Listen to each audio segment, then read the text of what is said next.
Bien, buenas tardes, jóvenes. Por favor, nos vamos ubicando. Vamos a comenzar la actividad del día de hoy.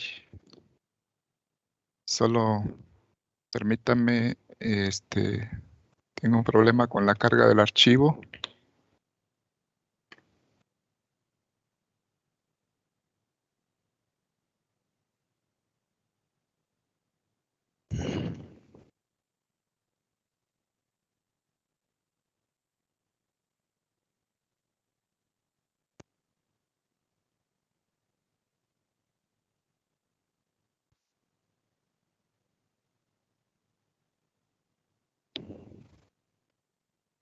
Bien, vamos a ver si lo cargamos de otra manera. Quería cargarlo para tener la ventana de asistentes a disposición, pero parece que no me lo permite. Denme un momentito, vamos a poder tratar de hacerlo de nuevo.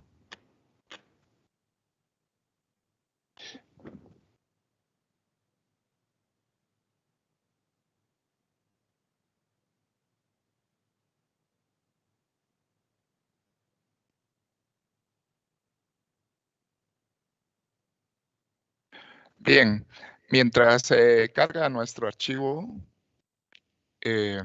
vamos a hacer un repaso de lo que estuvimos trabajando el día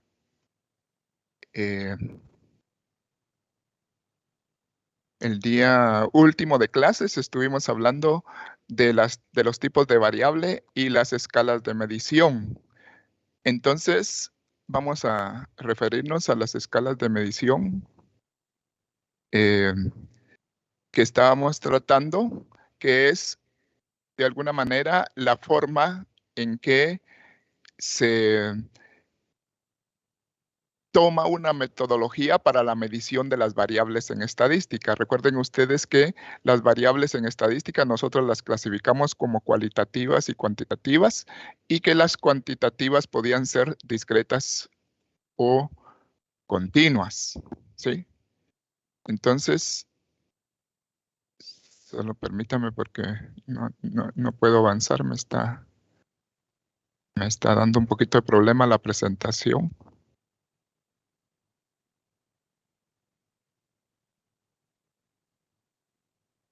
Bueno, se me hace que Windows Live está peleando conmigo. Entonces lo vamos a dejar de presentar, lo vamos a hacer de la manera normal porque me está dando un poquito de problema el PowerPoint Live. Bien, toda esta parte ya la habíamos estudiado.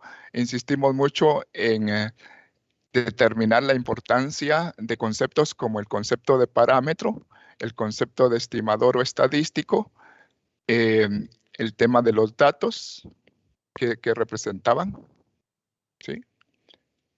Y por ahí avanzamos un poquito hacia las escalas de medición.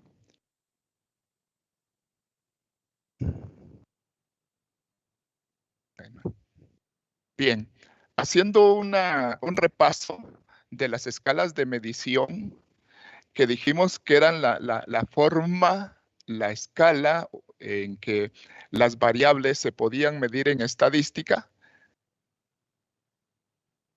Nosotros, no me deja avanzar.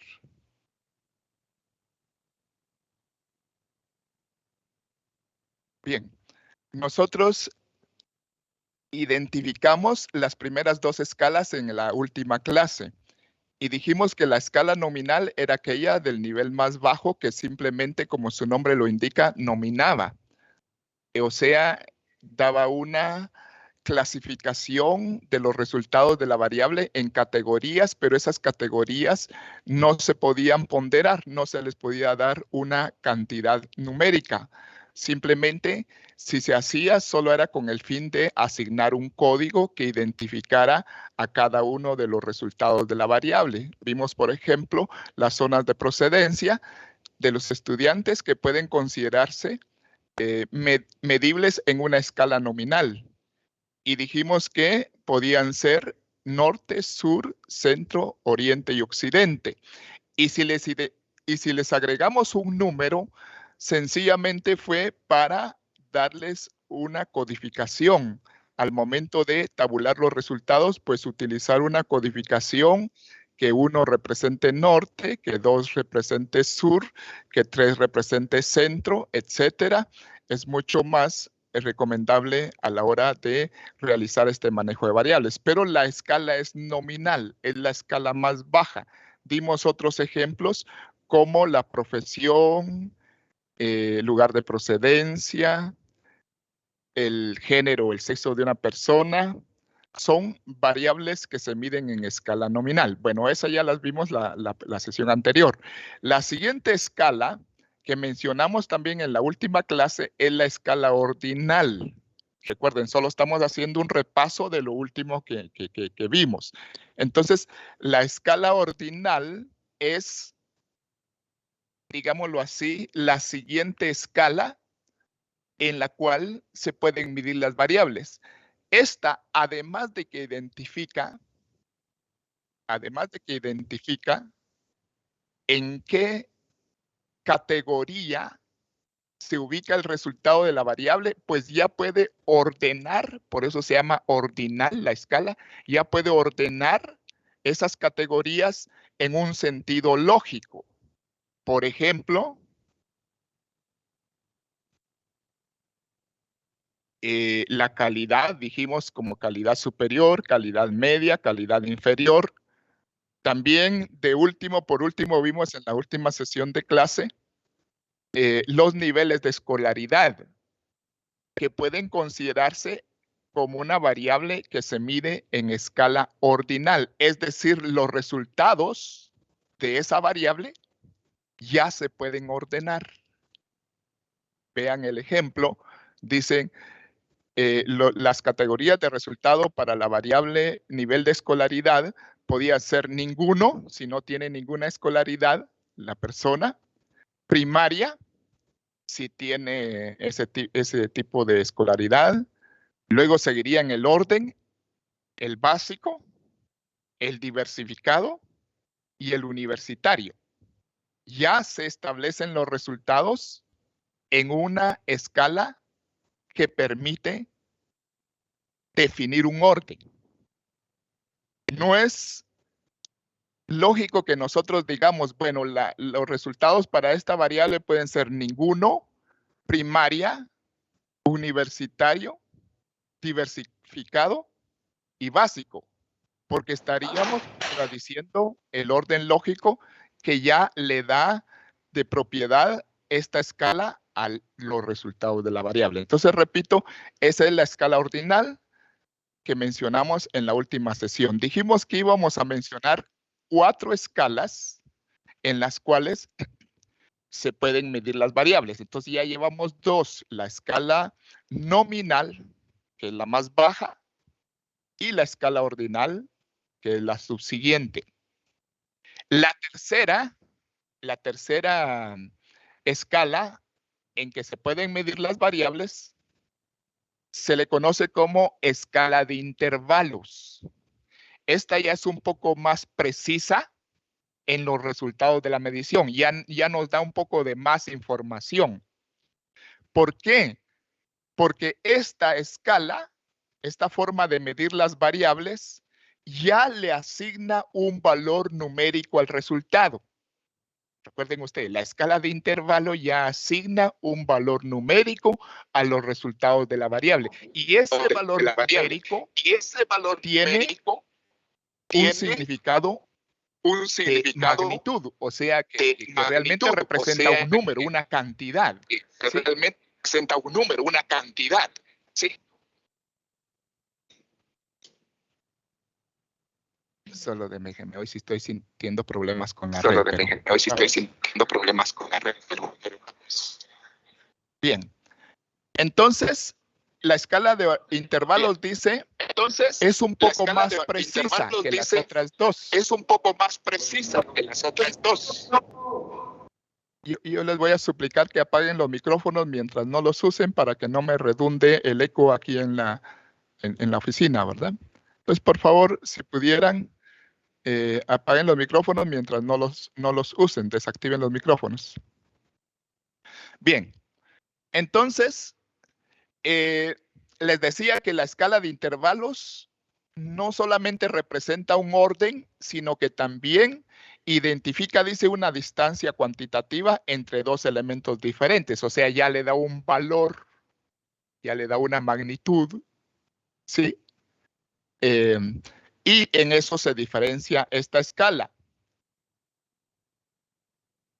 Una característica importante, por favor, en la escala de intervalos, que es la tercera escala de medición, es que en esta escala el cero es arbitrario. Y eso lo voy a aclarar en un momentito. Solo Arribillaga tenía algo. ¿Será que puede explicar otra vez? Porque desde que empezaron con el fallo, pedí todo. Perdón, parece que Arribillaga estaba pidiendo la palabra, pero no la escucho.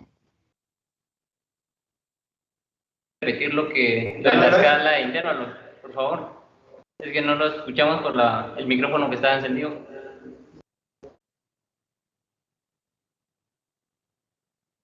Bien, entendí que quería que repitiera lo que acababa de decir. Bueno, vamos a repetirlo. Creo que hoy está un poquito más débil la señal.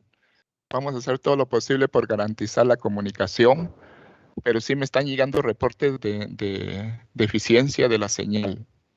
Entonces, voy a volver a repetir lo que estaba diciendo.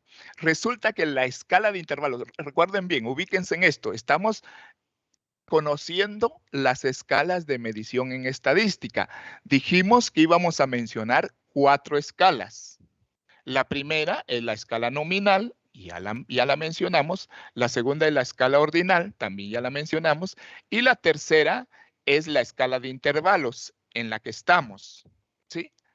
Esta escala, dijimos, es un poquito... Bueno, estoy de nuevo. Discúlpenme, jóvenes, me está sacando y me está metiendo el sistema. Hay debilidad en la señal, no me había pasado eso. Pero voy a hacer lo posible. Repito, la escala de intervalos ya no solo da un orden como lo hace la escala ordinal. La escala ordinal da un orden de ubicación a los resultados de la variable. La escala de intervalos ya le asigna un valor numérico a los resultados. ¿Sí? Esa es la característica básica de la escala de intervalos. Ya le puede asignar un valor numérico a los resultados. El inconveniente que tiene esta escala es que el cero no es un cero real. Repito, el cero no es un cero real. Está surgiendo una pregunta ahí, pero la vamos a dejar para más adelante para no interrumpir este punto, ¿va? Ahí me recuerda la pregunta en un momento, por favor, para no salirme del tema de lo que estamos en este momento. Entonces, les decía que esta escala ya da valor numérico, pero el cero no es real. ¿Qué significa que el cero no es real? Significa que cuando se dice cero no es, digamos, el valor más bajo, porque pueden haber valores más bajos que cero. Cuando el cero es absoluto, no hay nada por debajo de cero. Pero hay en algunas escalas en que debajo de cero siguen habiendo valores, entonces no es un cero absoluto. ¿Ah? Y eso pasa con la escala de intervalos. ¿Sí? Le da valor numérico a los resultados, pero el cero no es un cero absoluto. Yo quiero que ustedes se imaginen qué escala su cero no es absoluto. Quiere decir, siguen habiendo valores por debajo de cero. Cuando el cero es la ausencia total de valor, que ya no hay nada por debajo de cero, entonces es un cero absoluto. Ese sí es cero absoluto. Pero cuando en una escala por debajo de cero siguen habiendo valores, entonces esa escala no representa un cero absoluto y es una escala de intervalos. Si ustedes ya se imaginaron alguna de estas escalas, lo vamos a comprobar en un momento. Dice, el número asignado es igual al número de unidades equivalentes al de la magnitud que posee el elemento observado. Sin embargo, es importante resaltar que el cero de la escala es un cero arbitrario. Es lo que les acabo de explicar. No usa un cero absoluto, sino un cero arbitrario. ¿Qué quiere decir un cero arbitrario? Que a cualquiera se le ocurrió poner ese cero y lo puso. No quiere decir que eso represente la nada absoluta para esa escala. Y en el ejemplo vamos a aclarar un poquito mejor este sistema. Bueno, entonces miremos los ejemplos de la escala de intervalos.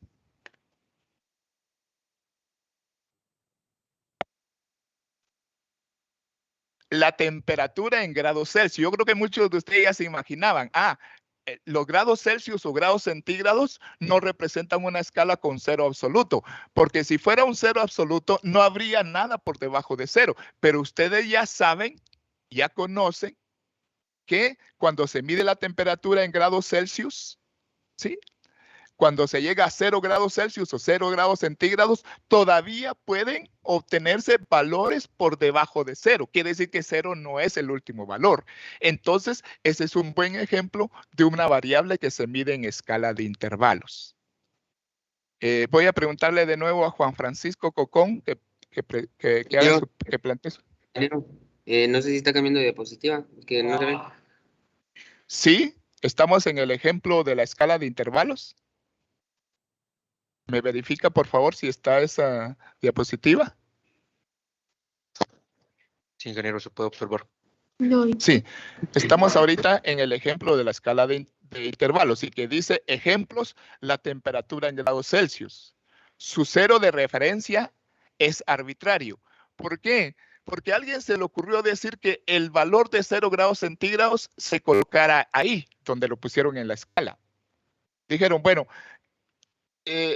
observemos a qué temperatura se congela el agua. Esa temperatura pongámosle el 0. Y ahí fueron midiendo los grados y resulta que hay una,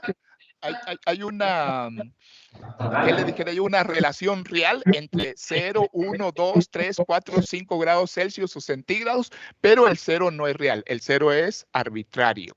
¿Sí? Adelante, Sic.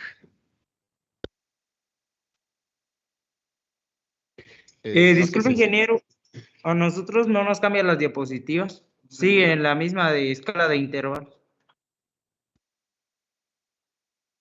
¿No les está cambiando la diapositiva? No, está en la escala de intervalos. Pero seguimos en la escala de intervalos, solo que está el ejemplo en este momento. No nos aparece el ejemplo, solo la definición. Dice los años de nuestra era. ¿Lo puede ver?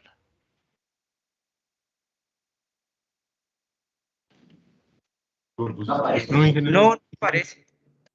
Bueno, denme un espacito entonces. Me voy a cambiar del modo de presentación en vivo al modo de presentación normal. Sí, aunque eso me va a evitar que los mire, pero voy a preferir esta forma. Entonces, denme un minuto en lo que hago el cambio de presentación, porque parece que están teniendo problemas. Voy a dejar de presentar en este momento.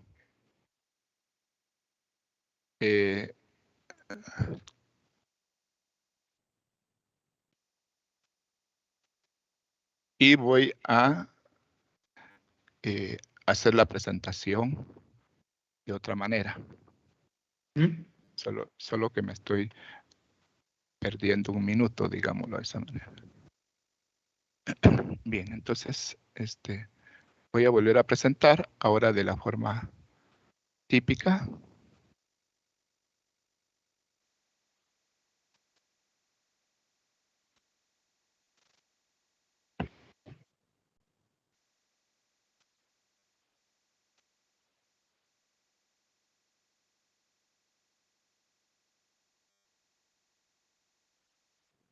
Bien, ¿me corrobora quien tenía problemas si puede ver ahorita la presentación?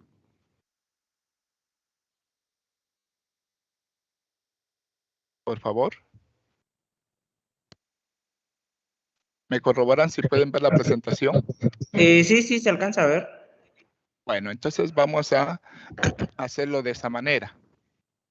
Bien, entonces decíamos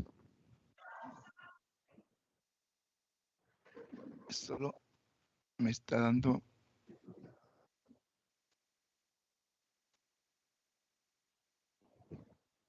¿Sí ven la diapositiva completa, jóvenes?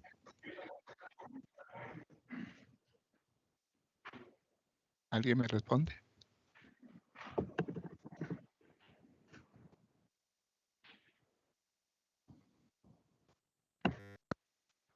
No se ve completo, ingeniero.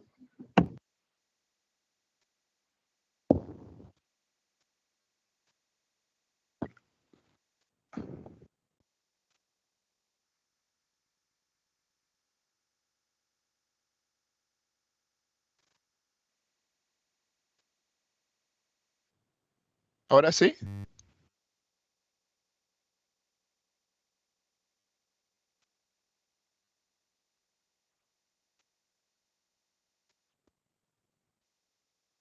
¿Está completa? Bueno, voy de nuevo. No me contestaron, pero voy de nuevo porque tengo esa preocupación.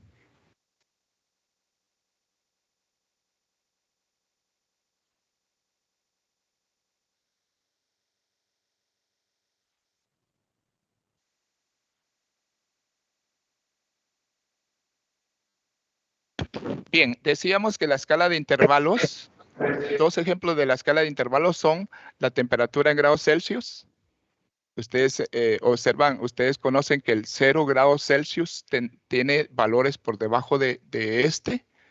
Y el otro ejemplo es el año que estamos viviendo. ¿En qué año estamos en este momento? Estamos en el año 2022. Eso significa que han pasado 2022 años desde el año 0, que fue el año, digámoslo así, que pusieron como 0 en la escala de años que estamos usando. Pero el tiempo no comenzó en el año 0. Hubieron años antes del año 0.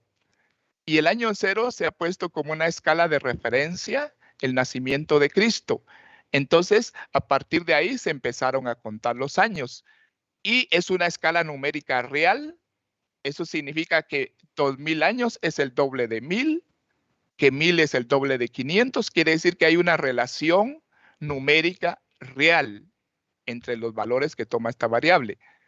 Pero el 0 no es real porque no es un 0 absoluto. Hubieron años antes de esa escala y por eso se menciona la palabra antes de Cristo y después de Cristo, o sea, 50 años antes de Cristo o 150 años después de Cristo, ¿verdad? Entonces, esos son los ejemplos de la escala de intervalos.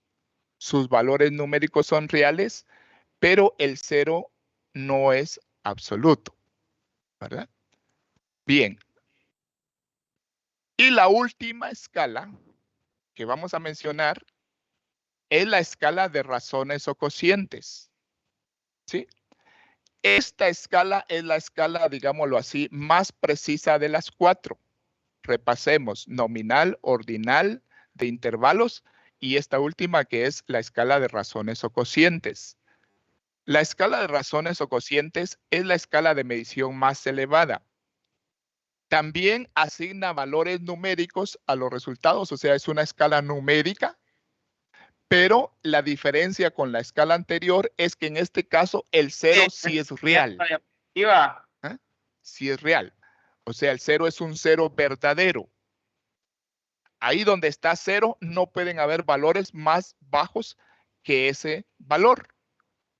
Por ejemplo. Ingeniero. Adelante. Disculpe, fíjese que en la diapositiva anterior no estábamos viendo nada, ¿nos podía regresar y explicar un poquito? Hasta ahorita cambió la otra.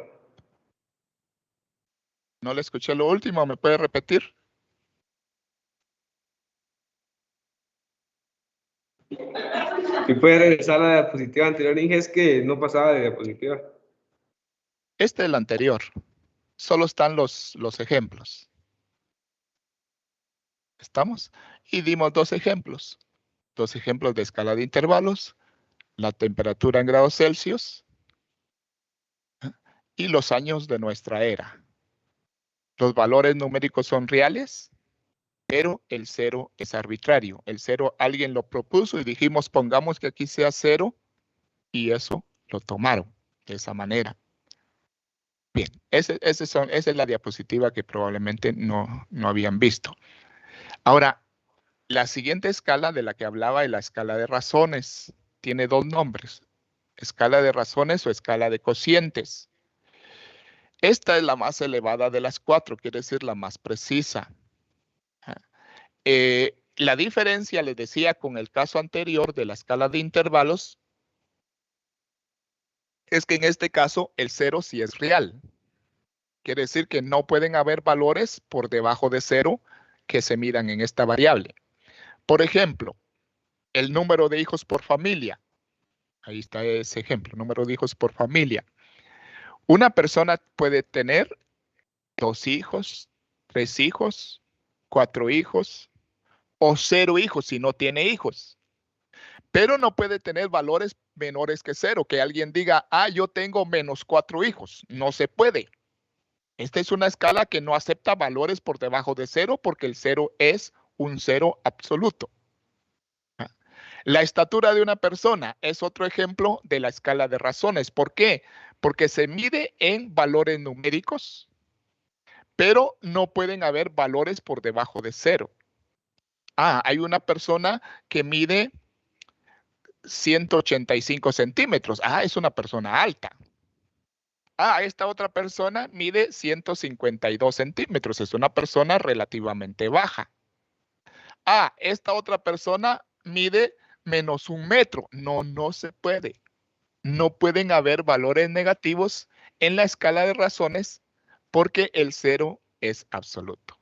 Así de sencillo. No hay más complicación en esta forma de expresar las escalas de medición. En resumen, vimos 4 escalas. La escala nominal solo nomina, no asigna valor numérico. La escala ordinal ya va un poquito más allá, ya establece un orden en los resultados. La tercera, la de intervalos, ya da un valor numérico real, pero el 0 es arbitrario. Y la última, la de razones o cocientes, le da un valor numérico real y el 0 también es real. Bien. Esto sería todo con respecto a las escalas. ¿Sí? Y ahora vamos a entrar a otro tema, su siguiente. Entonces, eso está en otra presentación. Voy a salir de esta presentación. Bien. Entonces, no sé si hasta ahorita hay alguna duda. Alguien me hacía una pregunta que la obvié y le dije, bueno, más adelante la voy a contestar porque no estamos en el tema. Creo que era la diferencia entre parámetro y censo. Fíjese que la diferencia entre un parámetro y un censo es que el parámetro, el censo es un proceso, o sea, es un trabajo, pues, que consiste en recopilar información estadística de toda una población. Ese proceso, esa actividad de ir a tomar información estadística de toda una población se llama censo. Ahora, parámetro es la medida que se toma de los datos, o sea, ¿qué medida estadística se calcula? Podría ser el promedio, podría ser la varianza, podría ser el porcentaje. Esas son medidas estadísticas que se calculan con los datos de una población. Ese es parámetro y eso lo vamos a volver a ver un poquito más adelante, pero solo era para aclarar una pregunta que había quedado pues pendiente de responder, ¿verdad? Ahora, vamos con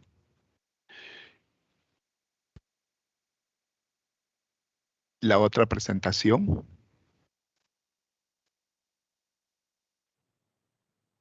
Bien. Bien, vamos a hacer en este momento, tenemos tiempo todavía, voy atrasado por estos problemas que he tenido de red, pero vamos a hacer ahorita, estamos dentro de la primera unidad, estamos en la introducción a la estadística, y vamos a hacer en este momento un repaso matemático muy sencillo. Un repaso de algunos conceptos matemáticos sencillos que nos van a permitir realizar los procesos de cálculo y estimación que vamos a hacer más adelante sin ningún problema. ¿verdad? En estadística usamos matemática. A mí me gusta la matemática, a usted también le gusta la matemática. No usamos matemática avanzada, sino que usamos matemática básica. Y por lo tanto, vamos a hacer un pequeño repaso de algunos conceptos vistos en matemática que van a ser necesarios para poder hacer los procesos que usamos aquí en el curso. Bien, entonces el tema se titula notación sumatoria. Sí, notación sumatoria. Y resulta que nosotros llamamos sumatoria a una suma indicada. Creo que ese es un concepto que todos hemos escuchado, que todos hemos manejado. Vamos a hacer la sumatoria de los datos de nuestros registros X. Nosotros tenemos una serie de registros y realizar la sumatoria significa que vamos a hacer la suma que corresponde a esos registros. Por lo tanto, para empezar, diremos que una sumatoria, en el concepto que nosotros manejamos, es una suma indicada. O sea, se está indicando que hay que hacer una suma. La representación de la sumatoria se expresa de la siguiente manera, como ustedes lo están viendo en la diapositiva. Una sumatoria utiliza esta expresión para representarse. Cada uno de estos elementos tiene un nombre. Por ejemplo, esta letra griega, que es como que fuera una M acostada, ¿verdad? Es la letra que usamos para representar la sumatoria. Ustedes si ya trabajaron en Excel, en Word, en eso, ustedes saben que este símbolo se utiliza para representar sumatoria. Es la letra griega sigma.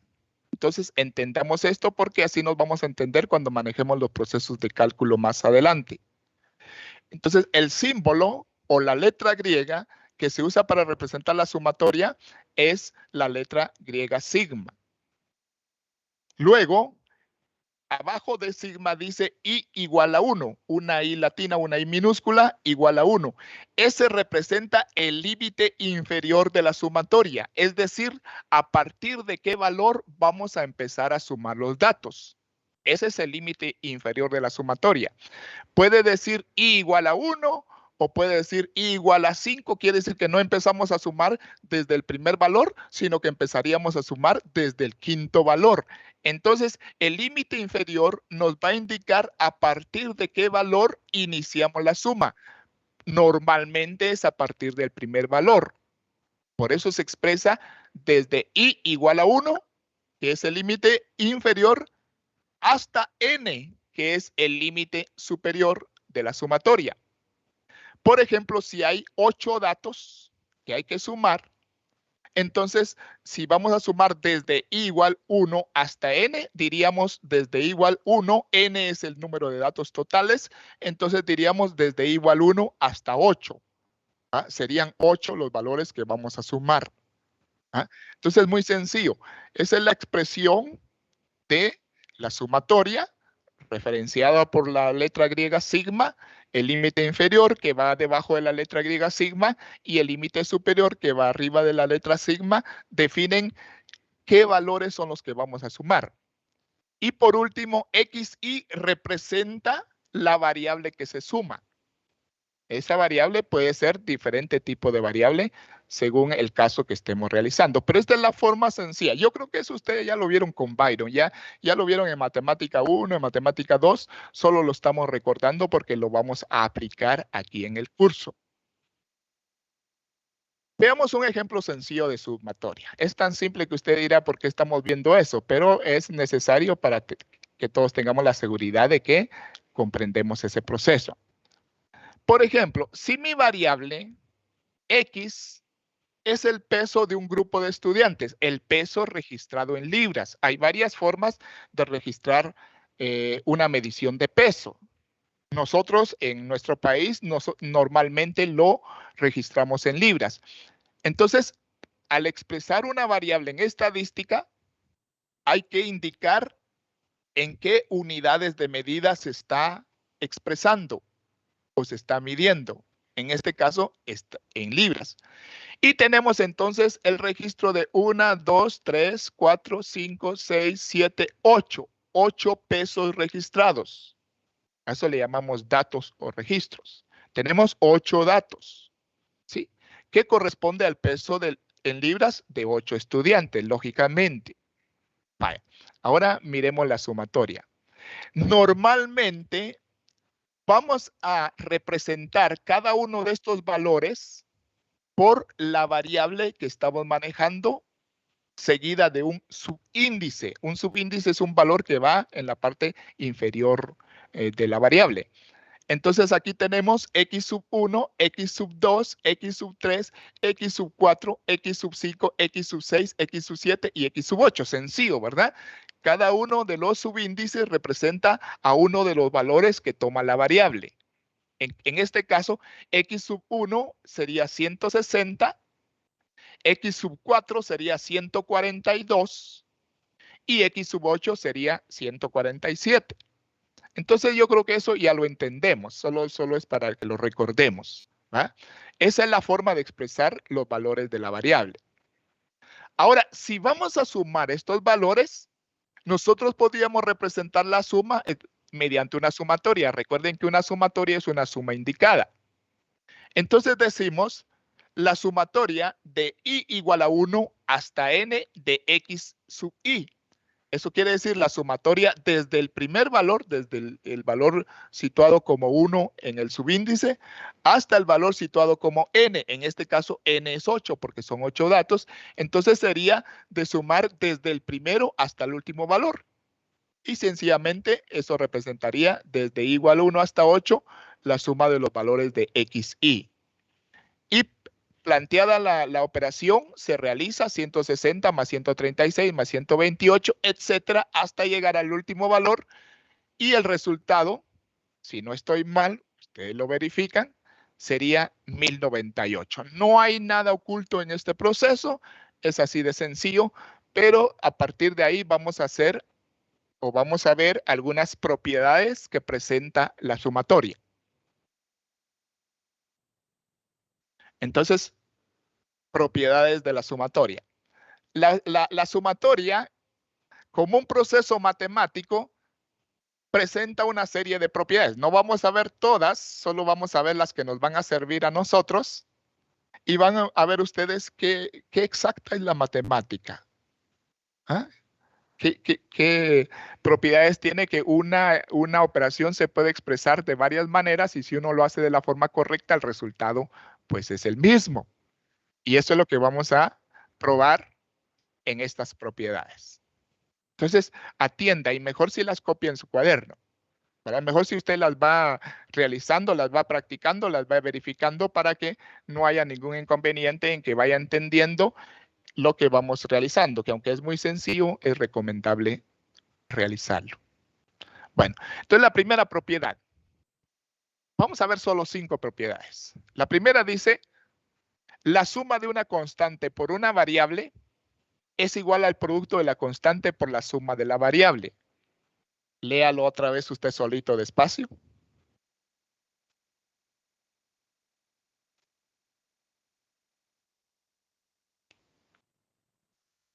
Parece que fuera un trabalenguas, ¿verdad? La suma de una constante por una variable es igual al producto de la constante por la suma de la variable. Pero tiene sentido. Si uno digamos, lo analiza y lo entiende de forma sencilla. Veamos qué quiere decir esto. Una constante es un valor que no cambia. ¿Está llegando el sonido? Bueno, repito. Una constante es un valor que no cambia, que es constante, su nombre lo dice. Y una variable, ya lo dijimos, es un valor que cambia o que varía cuando se mide de un individuo a otro. Entonces, la constante la vamos a representar en este momento por la letra C y la variable por la letra X. Entonces, aquí dice, en la parte izquierda de esta ecuación, ustedes ven el signo igual ahí que está representando una ecuación. Entonces, en la parte izquierda, ustedes están viendo la suma. ¿Qué es lo que se está sumando? Una constante por una variable. Eso es lo primero que dice esta expresión. La suma de una constante por una variable. ¿A qué es igual? Es igual al producto de la constante por la suma de la variable. Eso yo creo que Byron se los enseñó.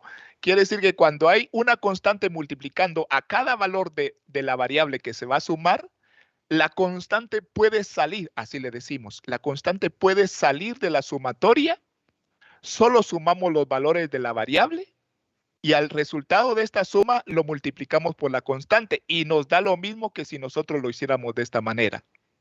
Ir multiplicando cada valor de la variable por la constante, luego se van sumando cada uno, y es lo mismo que si nosotros solo sumáramos la variable y al resultado lo multiplicamos una sola vez por el valor de la constante. Veamos el ejemplo, pero esta es la propiedad. La suma de una constante por una variable es igual al producto de la constante por la suma de la variable. Eso es lo que se expresa aquí en este modelo matemático. Veamos entonces. Por ejemplo, para hacer un ejemplo tan sencillo, si yo tengo 1, 2, 3, 4, 5 valores de la variable. Los valores de la variable son 2, 3, 4, 5 y 6. Esos son los valores que toma la variable. Podría ser 1844, pero no nos vamos a complicar con un ejemplo difícil que el resultado es el mismo. Bueno, la constante, si son 5 individuos, la constante va a ser la misma para los 5 individuos. Por eso es constante. La constante en este ejemplo siempre va a tomar el valor 4. Entonces, ahora hagamos la prueba. Sumemos la constante por cada uno de los valores de la variable. Entonces, esta primera forma, sumar la constante por cada X, ¿sí? Se multiplican y luego se van sumando. Es decir, eso representa 4 por 2 es lo que está aquí, más 4 por 3 es lo que tenemos aquí, más 4 por 4, más 4 por 5 y más 4 por 6. Y cuando hacemos esta operación, ustedes lo verifican, por eso les digo que lo hagan en su cuaderno, el resultado da 80. ¿Por qué? Porque 4 por 2 es 8, más 4 por 3 que es 12, más 4 por 4 que es 16, más 4 por 5 que es 20, más 4 por 6 que es 24. Si sumamos todos esos valores me da 80. Eso está representando la parte izquierda de la propiedad. La suma de la constante por cada uno de los valores de la variable. Ese producto se va sumando, es lo que tenemos aquí. Ahora veamos la parte derecha. ¿Cómo sería hacer la operación de la parte derecha de esta ecuación? ¿Sí? Entonces, esto lo tenemos aquí. Aquí lo que sucede es de que la constante sale de la suma. Aquí está la constante 4 saliendo de la suma y lo único que hacemos es sumar los valores de la variable. Entonces decimos 4 por la suma de X. Y la suma de X sería 2 más 3, todos estos valores, 2 más 3 más 4 más 5 más 6. Cuando yo sumo 2 más 3, pues son 5, más 4 son 9, más 5 son 14, más 6 son 20. Quiere decir que de este lado diríamos 4 por 20, 80. Y si usted se da cuenta, el resultado de la izquierda es el mismo que el resultado de la derecha. ¿Por qué? Porque esta es una propiedad. Cuando una constante está multiplicando a una variable y se están sumando todos los valores que resultan, nosotros podemos solo sumar los valores de la variable y al resultado final de la variable, que es este 20, lo multiplicamos por la constante. El resultado es el mismo. Así que tomen en cuenta esta primera propiedad, la suma de una constante por una variable es igual al producto de la constante por la suma de la variable. ¿Estamos? ¿Alguna pregunta aquí? Bueno, veamos la otra propiedad. Van a ser 5, no las vamos a terminar de ver hoy. Primero Dios, mañana seguimos sobre el tema. Pero veamos la segunda propiedad, que es tan sencilla como la primera. Segunda propiedad.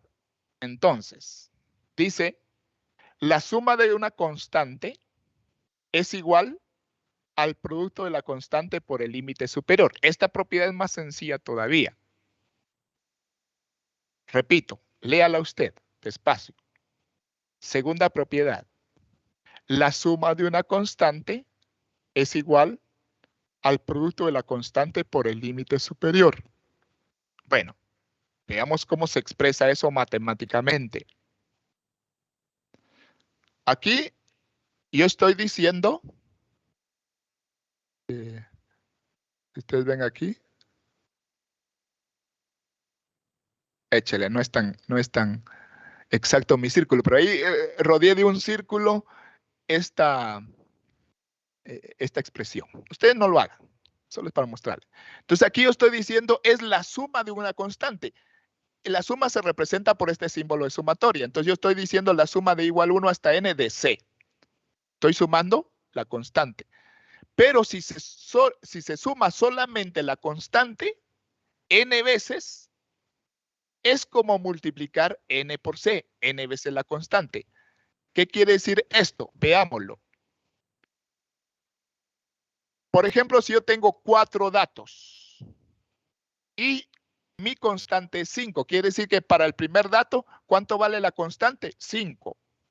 Para el segundo dato, ¿cuánto vale la constante? 5. Para el tercer dato, ¿cuánto vale la constante? 5. Siempre vale 5, si no, no fuera constante. Entonces yo tengo ahí que son 4 datos, que mi n expresa el número de datos, que mi n es 4, y que el valor que toma la constante es de 5. Entonces, si yo le aplico la propiedad, yo voy a probar si la suma desde igual 1 hasta n de c es igual a n por c. Hagámoslo entonces. Voy a sumar los datos de la constante. ¿Cuánto vale la constante para el primer dato? 5. ¿Cuánto vale para el segundo? Y así sucesivamente, siempre vale 5. De manera que si yo sumo c 4 veces, yo diría 5 más 5 más 5 más 5. Lógicamente el resultado es 20. Ahora lo voy a hacer de la otra forma. Voy a multiplicar sencillamente el límite superior por el valor de la constante. El límite superior en este caso es 4 y el valor de la constante es 5. Quiere decir que cuando yo digo n por c, 4 por 5, el resultado es 20. De manera que cuando sumamos n veces un valor, mejor lo multiplicamos por n. Como si usted tuviera que sumar 10 veces 80. 80 más 80 más 80 más 80 más 10 veces. Entonces, ¿qué hace mejor? Multiplica 80 por 10 y le da 800. Eso es lo que está representando esta variable. Esta propiedad funciona siempre y cuando el límite inferior sea 1. Si el límite inferior a usted se le ocurrió poner otro valor diferente de 1, ahí ya no funciona. ¿Ah? Pero es una propiedad muy sencilla y muy útil también. La suma de una constante es igual al producto de la constante por el límite superior. ¿Estamos? Sencilla, ya nos comimos 2 propiedades. Y vamos por la tercera. Yo creo que solo vamos a llegar a la tercera. El día de mañana, si Dios permite, continuaríamos. Bueno, entonces avancemos. La tercera propiedad. Dice, la sumatoria de una suma es igual a la suma de las sumatorias. Este está más tipo trabalenguas que los otros. Pero también tiene sentido si uno lo toma como tal.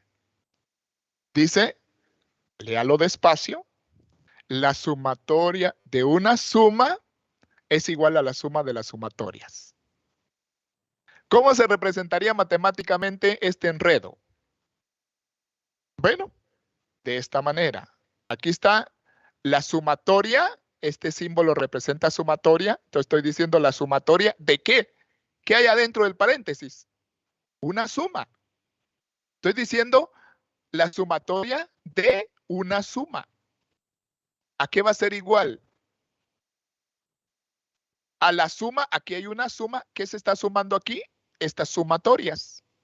Entonces, por eso dice la sumatoria de una suma. Véalo desde este sentido.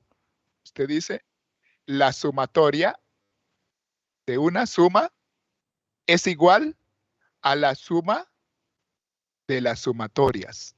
¿Ah? ¿Lo ve? Es sencillo. Lo que no es sencillo es que ahora me toque borrar. Vamos a ver si puedo borrar.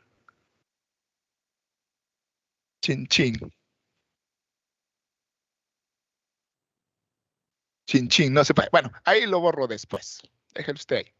Bueno, entonces miremos el ejemplo. Si se tienen los siguientes valores para la variable x y, para que pueda presentar este ejemplo ya hay que diferenciar dos variables, la variable x y la variable y. Supóngase que x toma los valores, x es una variable y y es otra variable. Bueno, x toma los valores 2, 3, 4 y 5. Y toma los valores 6, 7, 8, 9. Entonces, cuando yo digo la sumatoria de y igual 1 hasta 4, o sea, todos los valores, son 4 valores, de y igual 1 hasta 4, de x y más y igual a la sumatoria de y igual 1 hasta 4 de x y más la sumatoria de y igual 1 a y. ¿Qué diferencia hay entre estas dos formas? Que aquí usted va sumando los pares de valores y el resultado lo va sumando. En cambio aquí, del lado derecho, suma todos los x y por otro lado suma todos los y suma los dos resultados. Veamos el proceso. Aquí tenemos la parte de la izquierda. Sumatoria de y igual 1 hasta 4 de x y más y. Quiere decir x y más y, x1 se suma con y1. 2 más 6. Más, porque está aquí la sumatoria, tiene que sumarse todas esas parejas. Más 3 más 7, que es este paréntesis. Más 4 más 8, que es este tercer paréntesis. Pues esta es la parte izquierda. Más 5 más 9. Ahora, en la derecha, vamos a sumar por aparte los x y por aparte los y. Divido 2 más 3 más 4 más 5. Más, ahora los y, 6 más 7 más 8 más 9. Veamos los resultados parciales. Aquí da 8, 10, 12, 14. Aquí da 14 y 30. Entonces, cuando yo sumo 8 más 10, 18, más 12, serían, ¿qué? 30, más 14, 44.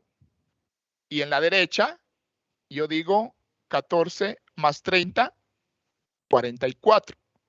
Quiere decir que se puede hacer de cualquiera de las dos maneras ese proceso, que el resultado será el mismo. La sumatoria de una suma, primero voy sumando cada pareja, digamos, es igual a la suma de las sumatorias. Bueno, hasta aquí llegamos, jóvenes. Gracias por su atención. Perdonen los inconvenientes de conexión. Si Dios permite, continuamos el día de mañana. Y cuando terminemos esas propiedades, entonces ya resolvemos las dudas en términos generales. Por hoy, nos quedamos hasta aquí. Feliz tarde.